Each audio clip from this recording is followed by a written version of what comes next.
Hello and welcome to Feck TV Sport. We've got a special guest with us today. It's none other than Wolves' big striker and Ireland's big striker, Kevin Doyle. Kevin, welcome to the show. Thanks, George. Thanks for having me.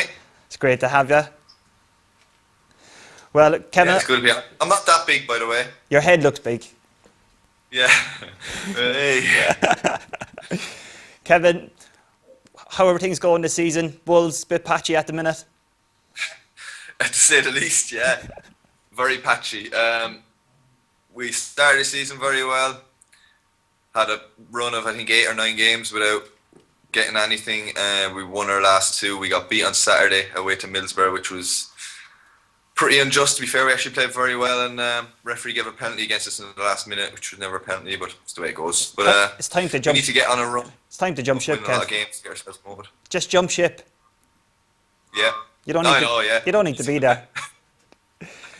You need to give me some tips. You've jumped ship more times in your career. I can tell you, you go in tomorrow morning, you start arguing with the manager, then you throw a football at one of the coaches, and then you get a transfer straight away. Or else you just, I've seen you do that. Or else you just keep texting them after a few drinks. What was that you told me just before we come on there, that you texted Roddy Collins? Yeah, poor Roddy doesn't like me anymore. I told him what a great coach he was. I should interview you. It'd be better, wouldn't it? You'd have more stories. I know, because you're a right boring bastard, really, if you think about it. I agree with you. So, Kev, you've achieved a lot in your career since you went to England. 6.5 million, 50 caps, 12 goals. What are you most proud of? Is it the Wolves' best player of the year or best looking player 2011? Yeah, the unofficial title of best looking player 2011. It wasn't a tough year to win it, I have to say. This year the competition's a bit stiffer. We signed a few French lads who were pretty cool, so pretty suave looking fellas, and they look after themselves. So I'll have to up my game in the last few days of 2012 to see if I have any chance. Hunty must be up there, is he? Hunty had a trim the other day. He got the washing, just for men washing, put in. So that's a few weeks without the grey. So he's looking well, looking sharp. Yeah. Shane Long says he's the worst looking player he's ever played with. You're just trying to suck me into. No, he did. Honestly, he said last week to us that he's probably the ugliest player he's played with. Well, I'll leave that to Shane's opinion. I won't comment on other fellas' looks, because I'm sure they'll have plenty to say about me. Big question for you, Kevin, right? I always argue with people over this. Why do you play for Wolves? Why are you in the Championship and not the Premier League? Why can't, if Johnny Walters plays in the Premier League week in, week out, surely you should be. And Johnny Walters is a good player. I'm not slagging Johnny Walters. He's a good player. He is a good player. I've played with him and he's good to play with. I played with him as well, so don't be giving it the big one. Did you, yeah? Yeah. Who'd you play with him with? We signed for Ipswich the same day. Oh. Yeah. Yeah, and he's a nice fella, Johnny, as well. So, yeah, he's a lovely fella. I'm not even playing the Premier League because I got relegated last year with Wolves. But you're always getting relegated, so, Kevin. No, twice, George, twice. And I've been promoted, so, I'm going to stay clear of a hat-trick of relegations as well. If I do feel I'm going to be relegated again, I'll jump ship the week before the end of the season, so I don't get the tree. I'll just make sure I do not have a hat-trick of relegations. Is that one of the reasons you stayed in the Championship this year? Because you just seem to be at clubs that you're always fighting relegation? Yeah, to be fair, if you really wanted to go or whatever, and you have options, but you look at a lot of the teams, and Jesus, I've just been in the same situation as I was in the Premier League with Wolves, and just battling for relegation, to avoid relegation. 3 years in the Premier League with Wolves, 2 years came down to near the very end of the season. We avoided relegation, and the third year we did get relegated. So and we're in that situation in the Championship. No, it was. I wanted to, either hope try get back up at Wolves, as simple as that as well, and try enjoy a season where.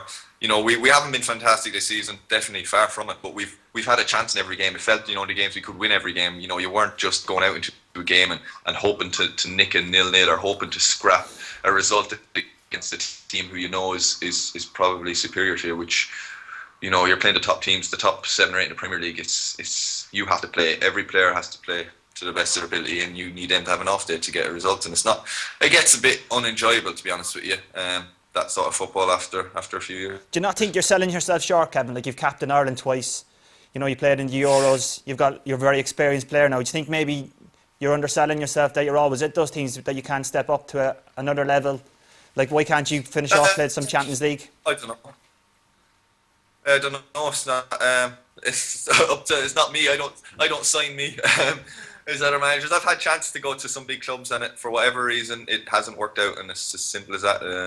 You know, it takes.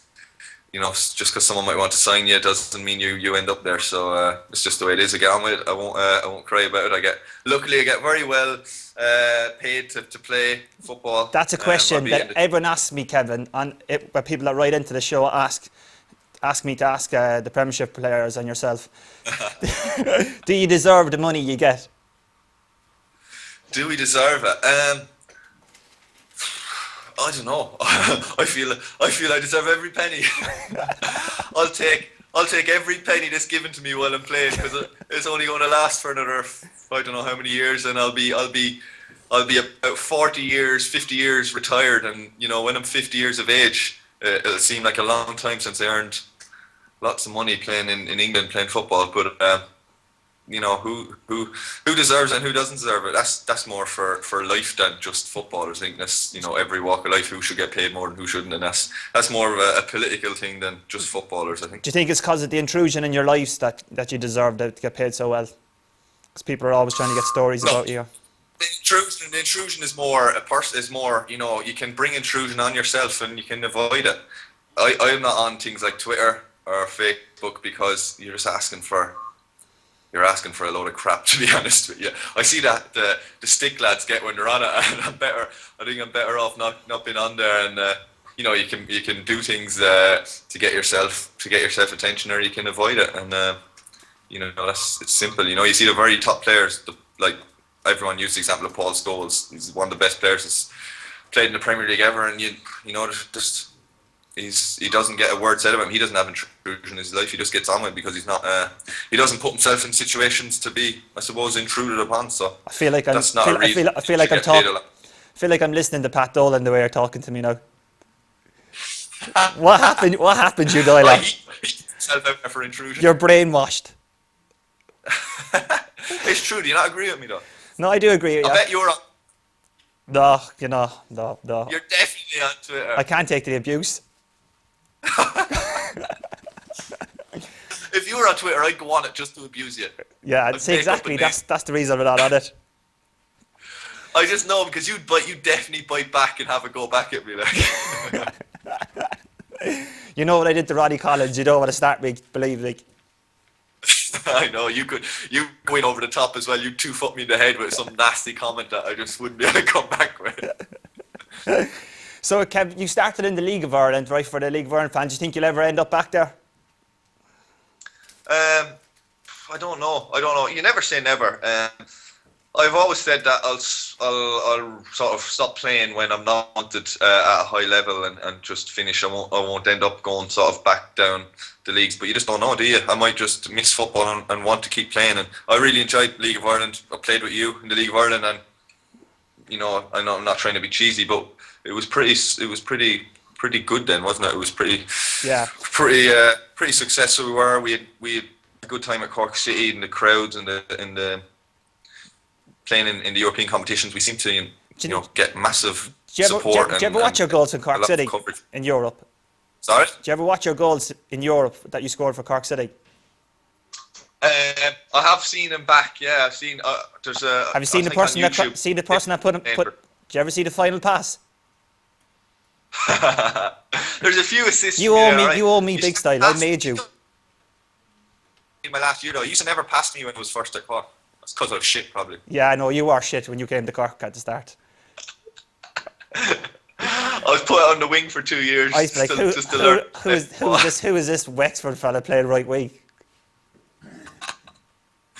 Floppy hair. The world is wrong. The world is wrong. How are you over there and I'm sitting here? I know. It doesn't make sense. It's because you just said I'm not controversial enough. Yeah, that's true. Here is a question I want to ask you, a serious question. The PFEI here in Ireland, you know, the players now don't get paid at the minute. Like before, it was 52 Yeah. weeks of the year. Now they're not getting paid.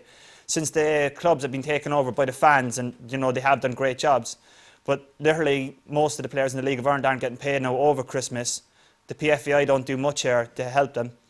In England, I know the PFA is fantastic. It's a great organisation. Do you think something should be done about that in Ireland, as you would be one of the leader heads in the senior squad? Yeah, I don't know. It's difficult. I know in our case, yeah, the PFA in England, our contracts are so watertight, and so I could, not that I ever would, but you could literally sign a 5-year contract and then go in the next day and sit down and scratch your bum, and nothing is going to really happen for the 5 years you're going to get paid, and that just shows how good our contracts are. And I know in other countries, and not just in Ireland, but you hear some of the foreign players we sign, and some of the things, they can be given notice after 6 weeks that they're just not wanted anymore, and there's nothing you can really do about it. You're just not paid, and as simple as that. I know lads who've gone to Spain. I'm not going to name names, but an Irish player went to Spain who didn't get paid for a year and a half that he was there. Ian Hart. Still looking for money from him. I'm not naming names, but it's in England, it just doesn't seem to be the case. Apart from, I think, Portsmouth are the only one that really is shun different on that in the last couple of years. But in Ireland, yeah, when I was in Ireland, I got paid the 12 months a year. I'm sure you did when you were playing at Cork City. We were always, I never remembered ever being paid late when I was at Cork or St. Patrick's. It was never a problem. Never had to, be told, next week, lads, put it off for another week or two, or blah blah blah, whatever. We were always paid on time, which fair dues to them. They stuck to their contracts, stuck to their words, so never had a problem. But I suppose what you sign as well is it a case of you have no option but sign, and not be paid. The way I see it, that the way it is, the players are really being taken advantage over here at the minute, and I think people feel aggrieved that the players were in such a good, strong position before. Now they're in a position where the clubs are able to offer the lads peanuts, and then they're struggling over Christmas. Do you not think it would be something that, say, for instance, the senior players in your squad could look into and have a chat and maybe give lads advice or help them out or whatever? It would be a good gesture maybe from the League of Ireland players that have gone to the Premier League and yourself in the Championship that have been successful. Yeah, I know what you mean. I've met Steve McGuinness, who's the head of... He's useless, Kevin. He's useless, Kevin. I don't know. That's what I mean. They're useless. So I can't comment on whether he's good or not. But I've met him a few times, and he does seem to try putting a lot of effort into it. He always tries to get us. He's as good as in the PFAI as he was a player. He used to kick fucking lumps out of me anyway when I played. I remember that. He was the first person I played against on my debut, and he took a chunk out my ankle. But they do try to get us involved when we meet up Ireland. I've met him a few times at our hotel. He's trying to get us to help out in whatever way we can, and it's difficult because I know what Ireland is like as well. Players don't get played over the end of the season, but it's sometimes because clubs just don't have the money. I know. How many times have you seen in the last few years Irish clubs go out of business or not be able to pay wages? And that's the point. People seem to move clubs every year, don't they? It seems to be following the sort of which club has money next year, and it's they have no choice but go to another club every year and move around a lot. No, from what I can see. It's just something that I thought of recently. I thought like maybe if somebody like you or Robbie Keane or Shane Long or somebody was able to stand up, and just give advice. I'm not saying like give the lads financially money or anything, but just know that you're behind them. Maybe they would be in stronger positions. No, I know what you mean. Yeah. So something for you to talk about when you're in the squad. Would do, but we could only voice our opinion, I suppose. Yeah, exactly. Maybe just people might listen to you rather than listening to the players over here. So I'm not trying to put you on the spot, but no, we're keeping in mind the next time. I think it'd be great for you to do that. Yeah, I know, because I've played in it. It gave me an opportunity to have my success. So I understand that point of view, definitely, that it should be coming from players. Really, there's a lot of players in the Irish squad now who have played in the League of Ireland. It's probably, I think, we played the last game.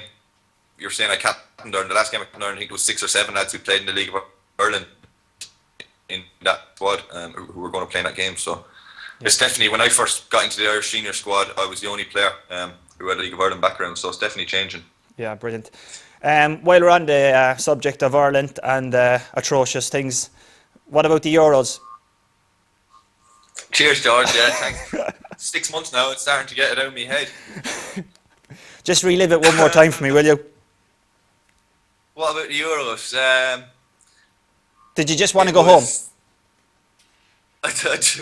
When the third game was over, I was home the next day. I was gone. I was in Las Vegas within 24 hours of that last game. And I tried to wipe every memory of it. You know what? Looking back on it, we went in with massive hope. It was 6 months building up to it from about November or whatever, and we went into it with such big high hopes and such a build up to it, and then, we sort of forgot that we're playing Spain, Italy and Croatia. It was more of, we'll be fine, we'll nick a couple of results and we'll definitely get through the group or whatever. We weren't really, thinking anything other, or so positive going into it, but just when the time came, we came up against some very good teams. We didn't perform as well as we can, but also we played against the two of the teams who were in the final, and a Spanish team that first time I played against live, that I've never seen anything like it before in my life. They're ridiculous to watch. I didn't actually get on the pitch, but watching from the sideline, that's the first time I've been in a stadium watching them play, let alone on the sideline, and they are just the best team I've ever seen play football. It was ridiculous. We weren't, no matter what team or what formation or what we did, we weren't going to get anything that day, and it's the first time I've ever said that about a team we've played. They were just frightening. Kev, do you think though you were a big part of that squad getting to the finals, and then Trapattoni dropped you for a game like the Spanish game? Were you upset with him? Recently you've been left out. You came on again against Kazakhstan and kind of probably saved his job. There's a lot of people calling for his head here. Like, when he drops you, do you feel aggrieved, or how do you feel? I tried to. A few years ago, I would have been more aggrieved. I think I tried to look at it from the manager's more and more as I get older. I try to look at it from a manager's point of view, which is very boring for you to interview me. But it's just the way it is. I get on with it. I'm not the type to, as much as I'd like to, I'm not the type to throw tantrums or get upset with things. I just get on with it. Simple as that. I just he didn't pick me. We've plenty of good players. I've just been relegated with Wolves, coming off not a good season. So he wanted to do something different, and that's the way it is. Simple as that. Shane Long said last week that he thinks you and himself would be a good partnership up front, because you've always seemed to kind of miss out playing with each other. He said you done well against Oman. Could be a new option, the two, because you know each other inside out. Yeah, no, actually, that Oman game is the first time we sort of had a good game together. As in given a 65 minutes or whatever, we were given a run, and I think we played very well. We had a few different players that night. We did play very well against them. Individually, me and Shane, I think, played well. We both scored, and together, I think we played well. So it's definitely an option. We always seem to miss out, whether I'm injured or he's injured, or he gets brought on for me or I get brought on for him, or neither of us play, which has happened. And whatever reason, I think it's definitely an option in the future. I know we both love to play together. There's been a few times we thought we'd definitely be starting together. You can keep that one. There's be kids watching this, Kevin. You keep that one to yourself. Yeah, your sick mind would think like that, wouldn't it? But there's been a few times where it looked like we were certain to start in a match for Ireland, and the manager's thrown a curveball last minute, and we haven't played. So we haven't got that many. Even at Reading, we were at Reading for 4 years together. And the first year or two, Shane wasn't really involved that as much with the first team, and he was more coming off the bench, and then we didn't really, for whatever reason, we never played together. Managers seemed to think, I think we were a bit alike, maybe, I don't know. Kev, can you tell us about Liam Brady? It's a strange one, because we see him defending you constantly on the television while Dunphy and Giles are hammering him. Did he get on well with the lads in the squad? I don't get to watch the RT commentary, obviously, because we're there and we're playing, but I hear it's class. Everyone, it's so much better than watching Sky and watching RT, because they actually say what they think and have a right good go. Yeah. So I'm disappointed I missed that.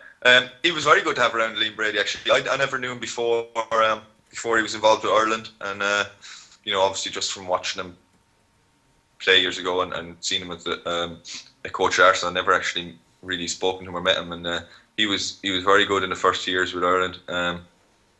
I think he felt he couldn't commit to it for another 2 years, so it was good to have around, because especially at the beginning, he's fluent Italian and he translates, and he's he's a knowledgeable man. I got on very well with him. Kev, just before we finish, a few more things here. So do you see your future at Wolves? You're not going to transfer, is that what you're telling me? Might play in either way, because I don't know. Wolves might tell me where are we? December, near the end of December, might tell me in 2 weeks' time, Kevin, we need to get you off the wage bill, or we want money, we want to get rid of you. But you just going to happen. They might tell me at the end of the season, or you just don't know. I've gone through. I'd love to be able to be with Wolves and get back to the Premier League, because we were so bad last year. As a team and individuals and everyone, that I'd love to be able to get back with Wolves. I think it'd be a massive achievement if we could get back to the Premier League. So I'm trying my best to do that. A club you're always linked with is Everton, Doyle.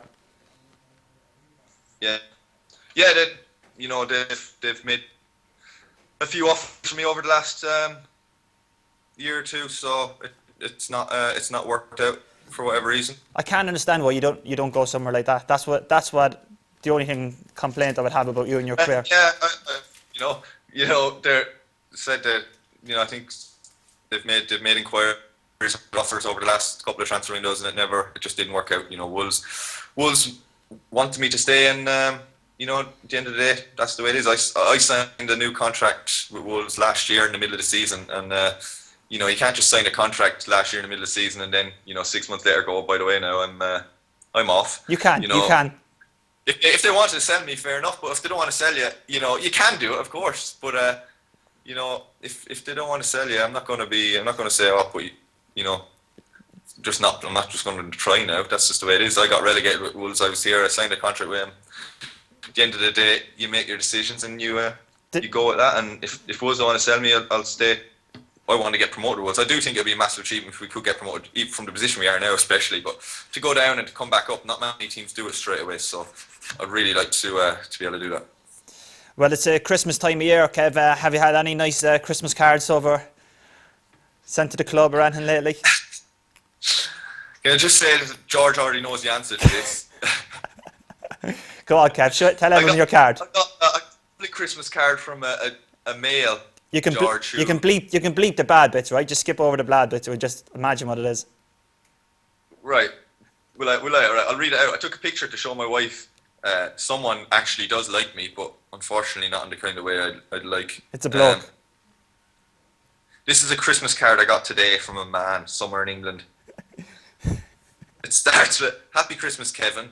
I fantasize about you, bleep, bleep, in my mouth. I would be very bleep if you say top banana or Clyde or beep in all of your interviews to show you've received my card. Love from one of your many male admirers. Happy Christmas." Lovely, isn't it? It's great to have fans like that, isn't it? Ah, yeah, it's really lovely to get that first thing in the morning before training to is that wake yourself up to. Is that why the security cameras have gone up in the house the last couple of weeks? Yeah, good point, actually. I'm glad it went to my address at the stadium and not to my home address. So, and I also just said before we finish that this is the second time I've done this interview with George, because he fucked up the first one last week. cheers, Kev. Thanks. So we've rehearsed every question. Last thing before you go, you langer. You're going to be a dad in the next few days, hopefully. Touch wood, everything going well and healthy. Yeah. Jenny is due in 5-6 days, Christmas Day, so 6 days time. So that'll make it a busy Christmas. And if you interview me on this again, I'm sure you'll see some more blurry-eyed than I am at the moment.